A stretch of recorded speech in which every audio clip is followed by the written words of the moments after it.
एक गांव में एक लड़का रहता था जिसका नाम अरुण था। वह बहुत ही आलसी था और हर काम को टालता रहता था। अरुण की यह आदत थी कि वह जरूरी काम हमेशा देरी से करता था और इसी कारण वह अपनी पढ़ाई और जिंदगी के दूसरे मामलों में पीछे रह गया था। उसके घर वाले और शिक्षक उसे बार बार समझाते थे कि अपने समय की कदर करो, लेकिन वह उनकी बात नहीं मानता था। उसे अपने भविष्य की बिल्कुल चिंता नहीं थी और वह अपना समय बेकार चीजों में गंवाता रहता था। एक दिन गांव में एक बुद्धिमान व्यक्ति आए जिनका नाम रामानुज था। वे अपनी समझ और ज्ञान के लिए मशहूर थे। बहुत सारे लोग उनसे मिलना और कुछ सीखना चाहते थे। अरुण भी उनसे मिलने गया। वह सोच रहा था कि शायद रामानुज उसे कुछ ऐसी टिप्स देंगे जिससे वह अपने दोस्तों से आगे निकल सके। जब उसकी बारी आई तो उसने रामानुज के पास जाकर कहा, कृपया मेरी मदद करें, मैं अपनी जिंदगी में हार गया हूँ। मैं अपने दोस्तों और सहपाठियों से हर क्षेत्र में पीछे हूँ। मैं सबसे आगे निकलना और सबसे अच्छा बनना चाहता हूँ। कृपया मुझे बताएं मैं यह कैसे कर सकता हूँ। रामानुज ने अरुण को प्यार भरी नजरों से देखा और बोले, मेरे बच्चे, तुम इसलिए तकलीफ में हो क्योंकि तुम अपने समय की कदर नहीं करते। तुम हमेशा काम टालते रहते हो और अपने अनमोल पल बेकार चीजों में गंवा देते हो।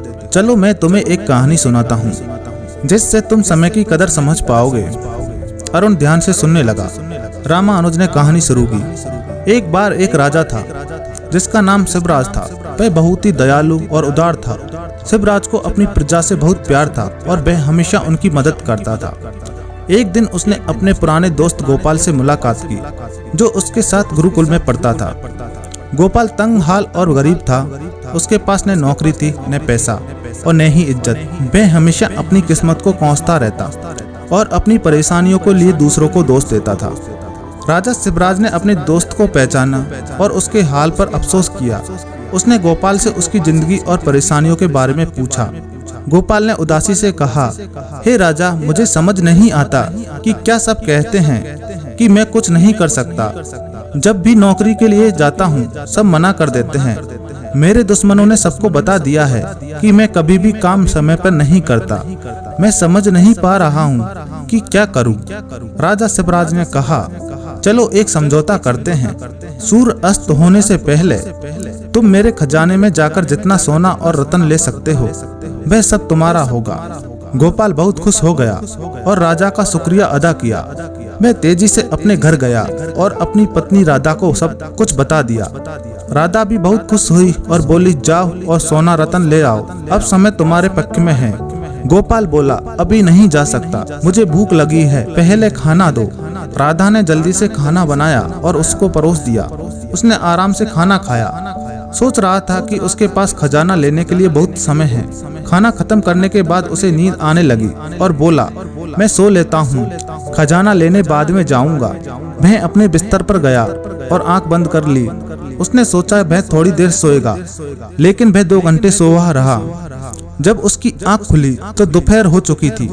उसने कुछ बोरियां उठाई और राजा के खजाने की तरफ चल पड़ा। रास्ते में धूप तेज चमक रही थी और उसे गर्मी लग रही थी। उसने सोचा थोड़ा पेड़ के नीचे आराम कर लेता हूँ, फिर आगे बढ़ता हूँ।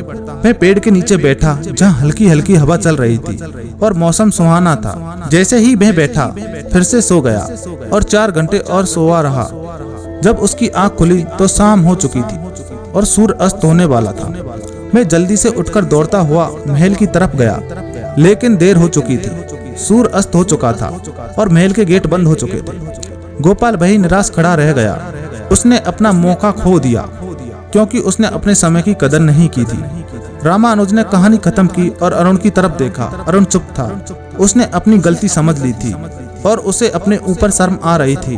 उसने रामानुज का शुक्रिया अदा किया और अपने तरीके बदलने की कसम खाई। उसने समझ लिया कि समय अनमोल है और इसे जाया नहीं करना चाहिए। वह घर वापस गया और अपने लक्ष्य के लिए मेहनत करने लगा। उसने टाल मटोल बंद कर दिया और ज्यादा उत्पादक बन गया। उसने अपने दोस्तों और परिवार में इज्जत और खुशी पाई। हमारी जिंदगी में अगर हम देखें तो समय सोने की तरह होता है। यह सबसे अनमोल चीज है जो हमारे पास है। हमारे पास जिंदगी में सिर्फ सीमित समय है और हमें इसे समझदारी से और उत्पादकता के साथ इस्तेमाल करना चाहिए। हमें अपना समय बेकार चीजों में जाया नहीं करना चाहिए, बल्कि उन चीजों पर ध्यान देना चाहिए जो मायने रखती है। हमें अपने काम और कार्य को टालना नहीं चाहिए, बल्कि उन्हें समय पर और अच्छी तरह से करना चाहिए। एक कहावत है, अगर तुम अपने समय की कदर करोगे तो समय तुम्हारी कदर करेगा, लेकिन अगर तुम अपने समय को बर्बाद करोगे तो समय तुम्हारी जिंदगी को बर्बाद कर देगा। हम जिंदगी में कुछ भी हासिल कर सकते हैं अगर हम अपने समय का सही उपयोग करें, लेकिन अगर हम अपना समय जाया करते हैं तो हम अपने मौके खो देंगे और बाद में पछताएंगे। एक यात्री से 1 मिनट का महत्व समझ सकते हैं जो अपनी ट्रेन 1 मिनट के फर्क से मिस कर गया, और एक छात्र से 1 साल का महत्व समझ सकते हैं जो अपनी वार्षिक परीक्षा में फेल हो गया। जो लोग अपने समय की कदर करते हैं वे अपनी जिंदगी में कुछ भी पा सकते हैं, लेकिन जो अपने समय की कदर नहीं करते वे अपनी जिंदगी में नाकाम हो जाते हैं। अगर तुम्हें अपनी जिंदगी में कुछ करना है तो कभी आलसी और टालने वाले न बनो, वरना एक दिन तुम भी उस आलसी आदमी की तरह पछताओगे जो सूर्य अस्त होने से पहले महल नहीं पहुंच पाया। इसलिए हमेशा अपने समय का सही उपयोग करो। अपने परिवार और दोस्तों के साथ छोटे छोटे पल का मजा लो। ऐसा करने से तुम अपने सपने और लक्ष्य हासिल कर पाओगे और एक संतुष्ट और पूर्ण जिंदगी जी पाओगे। आपको यह कहानी कैसी लगी कृपया कमेंट बॉक्स में बताएं और अपने दोस्तों के साथ शेयर करें। धन्यवाद।